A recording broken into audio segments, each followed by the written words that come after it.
देश में कानून व्यवस्था पे हम लोग लगातार सवाल खड़े करते रहे। ये हम ही लोगों के सवाल खड़े करने का परिणाम है कि सरकार की नींद खुलती है और सरकार नींद से जागती है। ये मंचलों को इस तरह की छूट मिली है, एंटी रोमियो स्क्वाड बड़े दावे हुए, बेटी बचाओ बेटी पढ़ाओ, और उसका सच ये है कि प्रदेश की राजधानी में ही मंचलों को खुली छूट मिली है। जिस तरह से वो वीडियो में दिखाई दे रहा है कि उस बेटी को अपमानित करने का प्रयास किया है, और ये अपमान सिर्फ लखनऊ में नहीं पूरे प्रदेश में हो रहा है। तो हम तो लगातार मांग कर करके थक गए, अब तो थक ही गए, क्योंकि मुख्यमंत्री सुनना ही नहीं चाहते।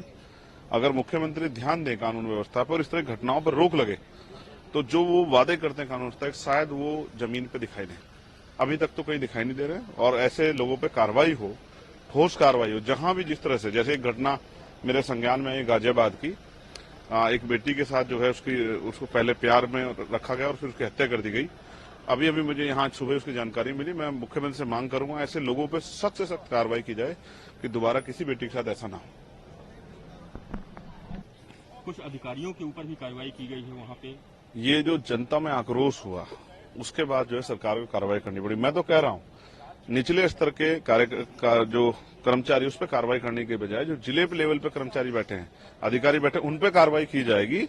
तो देखिए, ऊपर कार्रवाई होगी तो नीचे वाले सब ठीक हो जाएंगे। जब ऊपर वालों पे कार्रवाई नहीं होती और नीचे वालों पे कार्रवाई होती है, नीचे वाले तो वही काम करते हैं जो ऊपर के लोग कहते हैं। तो डिस्ट्रिक्ट लेवल के अधिकारियों पे कार्रवाई हो, तब जाके ये खाना पूर्ति करो, निचले अधिकारियों पर कार्रवाई ना की जाए, ऊपर के अधिकारियों पर कार्रवाई की, क्योंकि उन्हीं की देखरेख में जिला चलता है। और प्रदेश की राजधानी का मामला, क्या छवि बनेगी देश में अगर उत्तर प्रदेश की राजधानी में महिला सुरक्षित नहीं। और हम भी उत्तर प्रदेश से आते हैं, नगीना लोकसभा से हम लोग आते हैं, सहारनपुर के रहने वाले, तो हमें उत्तर प्रदेश की बहुत चिंता है। इसलिए मैं पुनः माननीय मुख्यमंत्री कहूंगा, पहली सरकारों में ऐसा होता था, अगर इस तरह कार्रवाई होती है और कोई किसी अधिकारी की लापरवाही तो उसको निलंबित किया जाता था, उसके खिलाफ मुकदमा दर्ज करके उसको जेल भेजा जाता, तब जाके अधिकारियों को समझ आता था कि उनको इस तरह से जो है ध्यान रखना है और वो नींद से जागे रहना है। तो अब तो मुख्यमंत्री की देखिए छाया में, छत्र छाया में सब चीजें उत्तर प्रदेश में हो रही है।